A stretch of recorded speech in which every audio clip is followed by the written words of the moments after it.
Buddhism में ना, अगर आपको डीप मेडिटेशन में जाना हो तो डीप मेडिटेशन में तो आपकी शुरुआत होगी मणिपुर चक्र से। ठीक है, यानी कि साधक जो है उसकी ऊर्जा जो है मणिपुर चक्र तक तो उठी होनी चाहिए ही। अब हर किसी की तो ऊर्जा मणिपुर चक्र तक उठी हुई नहीं हो, क्योंकि नीचे के जो चक्र हैं दो, स्वादिष्ठान और मूलाधार, मणिपुर से नीचे स्वादिष्ठान, उससे नीचे मूलाधार, पहला चक्र ही है मूलाधार। सबसे मुश्किल काम दुनिया का उन चक्रों से पार पाना, सबसे मुश्किल काम। एनर्जी जो है ना, ये मान लीजिए यहाँ तमोगुण है, यहाँ सतोगुण है, यहाँ रजोगुण है। ठीक है, सॉरी, यहाँ तमोगुण है, यहाँ रजोगुण है, यहाँ सतोगुण है। यानी कि एक तरीके से नीचे अपने आप जो है गुण हमारे को गिराए जा रहे हैं। तमोगुण खींच रहे हैं, रजोगुण खींच रहे हैं, सतोगुण को भी मैंने यहाँ बताया। सतोगुण देखिए मैंने यहाँ बताया इस जगह पे, वो भी फिसलने वाली जगह है। इसलिए भगवत गीता तीनों गुणों से ऊपर उठने के लिए कहती है। यानी कि अगर हम अपने मन को छोड़ दें थोड़ी देर के लिए भी, तो अपने आप ही जो ये गुण जो है ना हमें नीचे की ओर खींचेंगे। कैसे खींचेंगे? क्योंकि बाहर जो अट्रैक्शन है, फैसिनेशन है, बाहर के जो आर्टिकल हैं वो हमें खींच ले जाएंगे, लोगों की बातें खींच ले जाएंगी। अगर हमारी आंखों के अंदर जो भी विचार तस्वीरों के माध्यम से आ रहे हैं, पिक्चर के माध्यम से आ रहे हैं, वो हमें खींच लेंगे। इसलिए जो है मूलाधार और स्वादिष्ठान जो है वो बड़े टफ है। ऊर्जा मणिपुर चक्र पे है और फ्लो नीचे की ओर होता रहता है। जब तक इसको यहाँ पे नहीं पहुंचेंगे फिर ऊपर की ओर फ्लो शुरू होगा। सबसे मुश्किल काम है। इसलिए जो बुद्धिज्म के साधक हैं इतनी आसानी से उनको, खासतौर पे जो मोनेस्ट्रीज है, वैसे नहीं कह रहा, खासतौर पे जो मोनेस्ट्री हैं उनमें इतनी आसानी से उनको नहीं लिया जाता।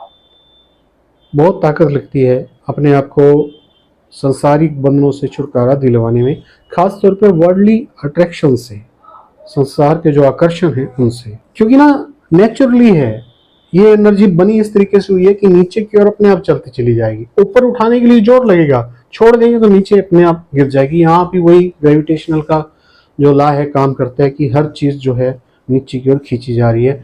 इसलिए हमारी चेतना भी जो है वो भी नीचे की ओर खींची जा रही है।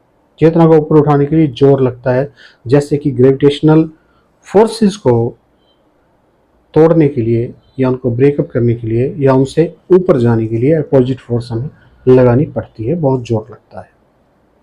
जोर अब चक्रों में किस चीज़ का लग रहा है कि आपकी मेहनत लग रही है, कॉन्शियसनेस लग रही है।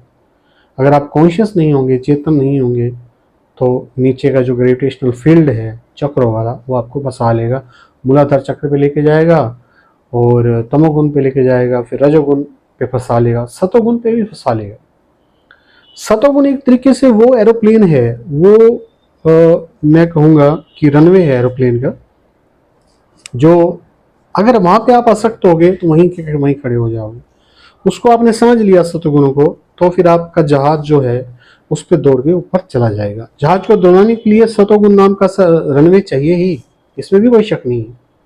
क्योंकि नीचे वाले को नीचे ही पकड़ के उठा के फेंक देंगे। यहाँ पे जब आओगे इस प्लेन के ऊपर आपको सतोगुण नाम का रनवे चाहिए। अगर यहाँ पे चिपक गए, अभिमान जो सबसे अधिक आता है, अहंकार सबसे अधिक आता है, सतोगुण पे ही आता है।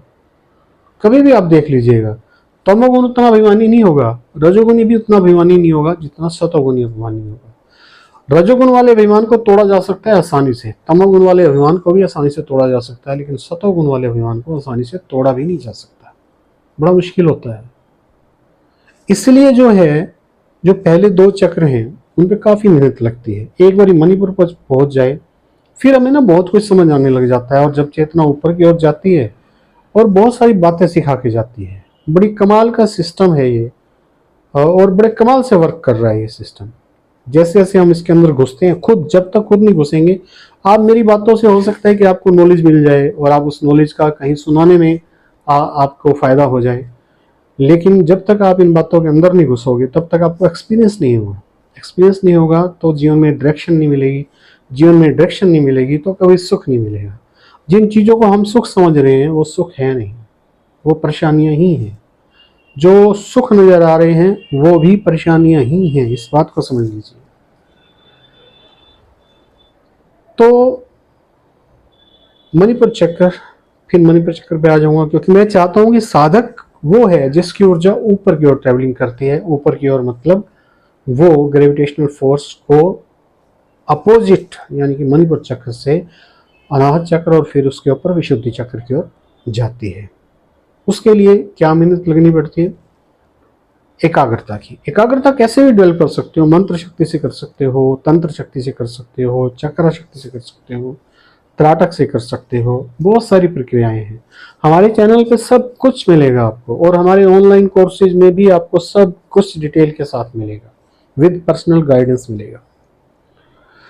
ये जो रास्ता है ना, इतना आसान नहीं है, टेढ़ा रास्ता है, और टेढ़े रास्ते पे चलने के लिए गुरु की आवश्यकता होती है।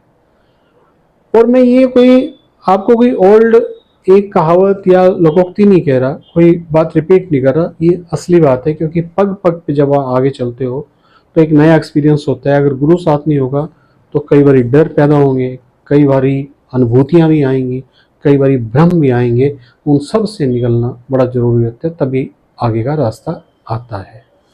आज के लिए इतना ही। वीडियो देखने के लिए बहुत बहुत धन्यवाद। Thank you very much. आपका दिन मंगलमय हो।